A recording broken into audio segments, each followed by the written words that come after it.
오늘 하나님 말씀은 스가랴 11장 1절부터 17절 말씀입니다. 레바논아 내 문을 열고 불이 내 백향목을 사르게 하라. 너 잣나무여 곡할지어다. 백향목이 넘어졌고 아름다운 나무들이 쓰러졌음이로다.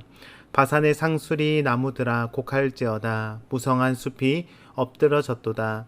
목자들의 곡하는 소리가 나며 그들의 영화로운 것이 쓰러졌음이로다.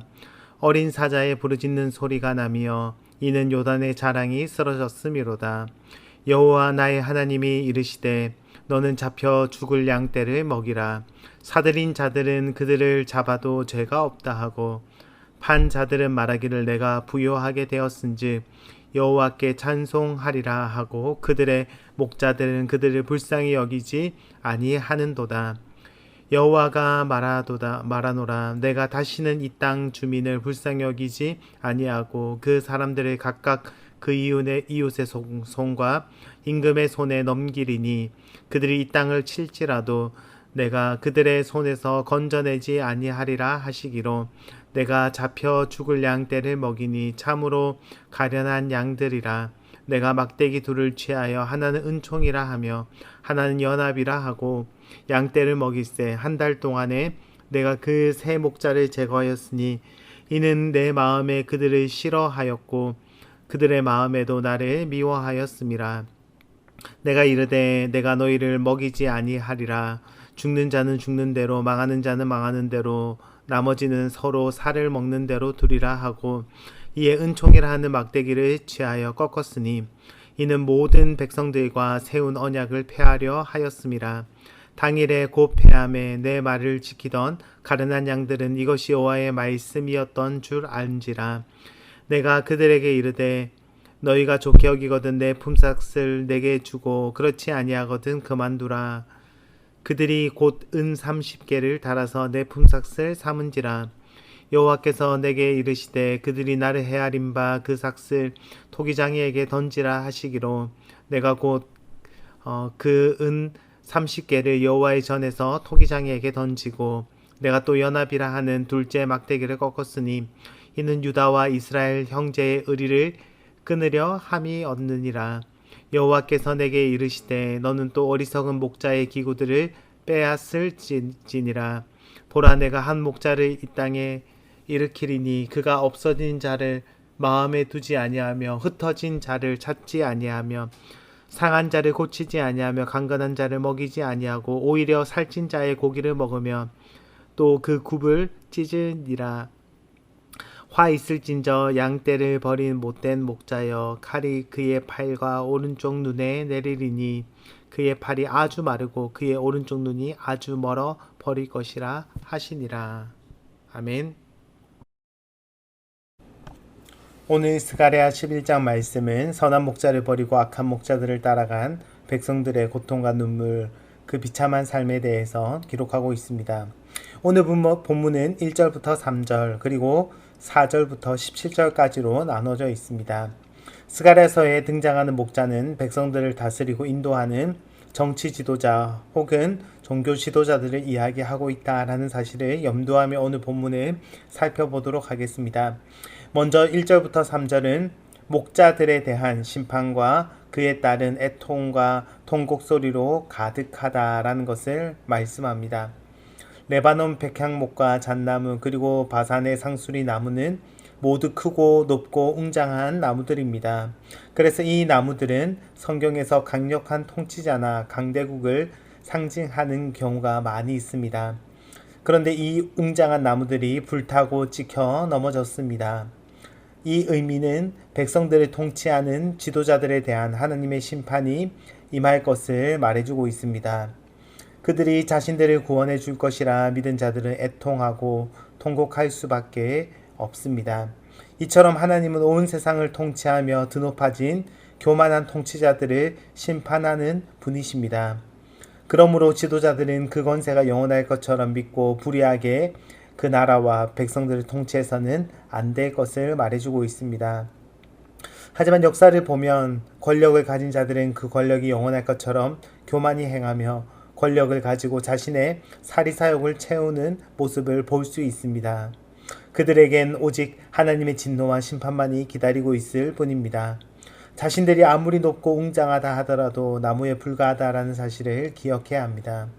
우리들은 유한한 자들이며 그리고 그러므로 겸손하고 절제하며 자신의 권력을 사용해야 합니다. 이어지는 4절부터의 말씀은 구약에서 매우 해석하기 어려운 본문 가운데 하나입니다. 이 새벽에는 전체적인 흐름과 의미에 대해서 간략하게 살펴보도록 하겠습니다. 이 본문에 대한 다양한 해석이 존재하지만 가장 이해하기 쉬운 해석은 이스라엘의 역사와 지금의 비참한 현실을 보여주는 것으로 본문을 이해하는 것입니다. 이스라엘 백성들은 선한 목자이신 하나님의 통치를 거부하였고 그 결과 자신들의 타락한 목자들에 의해 착취와 괴롭힘을 당하였습니다. 하나님께서는 이미 사무엘을 통하여서 왕을 요구한 이스라엘 백성들에게 왕정의 부작용을 말해 주었습니다. 하지만 백성들은 세상과 같은 강력한 왕을 요구하였을 뿐입니다. 백성들의 통치자들은 백성들을 억압하며 자신들의 배를 채웠습니다. 4절부터 5절 세 번역에 이렇게 기록하고 있습니다. 주 나의 하나님이 이렇게 말씀하신다. 너는 잡혀 죽을 양떼를 먹여라. 사람들이 그것을 사다가 잡아도 벌을 받지 않을 것이다. 그것들을 팔아 넘긴 자도 주님을 찬양하세 내가 부자가 되었네 하고 좋아할 것이다. 그것들을 먹이는 목자들마저도 그것들을 불쌍히 여기지 않을 것이다. 여기서 하나님은 목자들에게 그냥 양떼를 먹이라고 하신 것이 아니라 잡혀 죽을 양떼를 먹이라 이렇게 말씀하십니다. 악한 통치자 밑에 있는 백성들의 운명을 보여주는 것입니다. 악한 통치자들은 양떼를 사랑하고 양떼를 위해 자신들을 희생하는 것이 아니라 백성들을 돈벌이의 수단으로 삼습니다. 자신들의 지갑과 그리고 배를 불리기 위해서 백성들을 이용하는 것입니다. 이것이 세상 나라들과 다를 바 없는 이스라엘의 통치자들이었습니다. 하나님은 이스라엘 왕들에게 하나님의 백성을 공의와 사랑으로 통치할 것을 기대하셨습니다. 하지만 통치자들은 자신들의 부귀영화를 위해 백성들을 착취하였습니다. 하나님은 이스라엘 통치자들에게 은총과 연합이라는 막대를 주시면서 이 백성들을 잘 통치하라 말씀하셨습니다. 하지만 이스라엘은 하나님의 은총과 연합이라는 지팡이를 모두 꺾어버렸습니다. 이는 이스라엘이 하나님과의 언약을 깨뜨려 멸망할 것을 보여주는 것입니다. 그리고 포로에서 돌아온 이후에도 남유다와 북이스라엘 백성들은 서로 갈등하며 갈라진 모습을 보여주고 있습니다.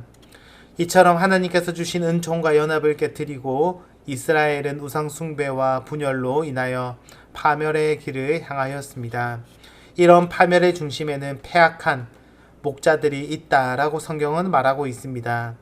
하나님께서 은총과 연합으로 백성들을 돌아보라 하셨지만 통치자들은 자신들의 사리사욕을 채우기 위하여 자신의 힘과 권력을 사용한 것입니다. 사실 어느 한쪽만의 문제가 아니라 자신들을 위해 서로가 서로를 이용하며 지도자들과 백성들 모두 악한 길로 간 것입니다. 백성들도 선한 목자를 원한 것이 아니라 자신들을 부유하게 만들어줄 힘있는 통치자들을 원했을 뿐입니다. 오늘 본문에는 유다가 30에 예수님을 팔아넘긴 예언의 말씀이 기록되어 있습니다. 12절입니다. 내가 그들에게 이르되 너희가 좋게 여기거든 내 품삯을 내게 주고 그렇지 아니하거든 그만두라. 그들이 곧 은 30개를 달아서 내 품삯을 삼은지라. 백성들은 수고한 선한 목자들을 거부하며 지금까지 그들의 수고에 대해 은 30을 매기고 그들의 통치를 거부합니다. 이는 지금까지 이스라엘 백성들이 행하였던 모습이며 앞으로 선한 목자이신 예수님을 부인할 이스라엘의 모습을 예언하고 있는 말씀입니다. 이처럼 선한 목자를 거절하고 악을 기뻐하며 살았던 이스라엘 백성에게 주시는 하나님의 벌은 무엇입니까? 백성들에게 더 악한 목자를 보내는 것입니다. 그들처럼 완악하고 목이 곧은 목자를 보내서 그들의 바람대로 그들과 같은 자가 자신들을 통치하도록 내버려 두시는 것입니다. 그것이 16절 말씀입니다. 보라 내가 한 목자를 이 땅에 일으키리니 그가 없어진 자를 마음에 두지 아니하며 흩어진 자를 찾지 아니하며 상한 자를 고치지 아니하며 강건한 자를 먹이지 아니하고 오히려 살찐 자의 고기를 먹으며 또 그 굽을 찢으리라. 하나님께서는 이스라엘 백성들에게 더 악한 통치자를 보내겠다 말씀하십니다. 이것을 이방 나라들에 의한 이스라엘을 지배한 사건으로 이해할 수 있습니다. 완고한 마음으로 하나님을 멀리하고 지도자들은 백성들을 착취하는 이스라엘 모습을 보시면서 하나님은 그들을 더 악한 목자에게 고통당하도록 내버려 두십니다. 실제로 이스라엘 백성들은 이방 나라의 지배와 압제 가운데 더 큰 고통과 아픔을 겪었음을 보게 됩니다.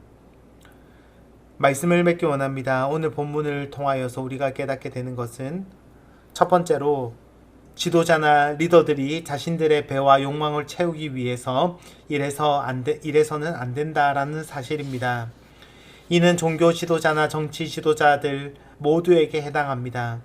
잠깐 받은 권세가 마치 자기 것인 양 양떼를 남용하고 양떼를 착취한다면 하나님의 심판을 피할 수 없을 것입니다. 한국교회의 잘못된 모습, 지도자들이 타락하는 원인도 여기 있습니다. 교세와 큰 규모를 자신의 것으로 생각하고 그렇게 잘못된 타락하는 길로 가는 것입니다. 그러므로 우리가 리더나 지도자의 위치에 있다면 항상 겸손한 마음으로 그것들이 내 것이 아니라는 사실을 기억하며 성실과 사랑 그리고 공의와 공정하게 그 힘과 권력을 사용해야 합니다. 교회 안에서의 직분도 마찬가지입니다. 하나님께서 우리를 교회의 리더와 또 목자로 세우신 것은 높임을 받으라고 세우신 것이 아니라 주님께서 맡겨주신 양떼를 섬기는 자가 되라고 세우신 것입니다. 그러므로 더욱 겸손히 사랑하고 섬기는 리더가 되어야 합니다. 둘째로 선한 목자를 거부한 백성들은 비참한 운명을 맞이하게 된다라는 사실을 기억해야 합니다. 이스라엘은 선한 통치와 말씀을 거부하였습니다. 그 결과 더 완악하고 패역한 지도자의 지배를 받게 되었습니다. 선한 목자이신 예수님의 통치를 거부한 결과 유다는 실패한 인생의 길을 걷게 됩니다. 우리도 선한 목자이신 주님의 통치보다 세상의 힘과 권력을 따를 때가 많이 있습니다. 그 결과는 고통과 멸망임을 다시 기억하며 선한 목자이신 우리 주님을 따라 사는 저와 여러분이 되시기를 주의 이름으로 축복합니다. 이 시간 함께 기도하도록 하겠습니다. 하나님 아버지, 선한 목자 되신 우리 주님을 늘 기억하고 그 주님을 따라 살아가게 하여 주시옵소서.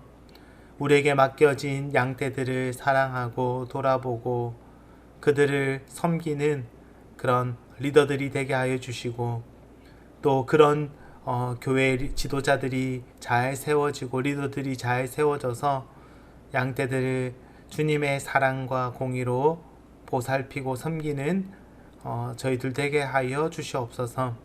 한국교회와 그리고 이 땅의 지도자들이 자신의 사리사욕을 채우기 위하여서 살아가는 것이 아니라 백성들과 또 주님의 양떼들을 사랑으로 돌보고 섬기는 그런 지도자들 되게 하여 주시옵소서.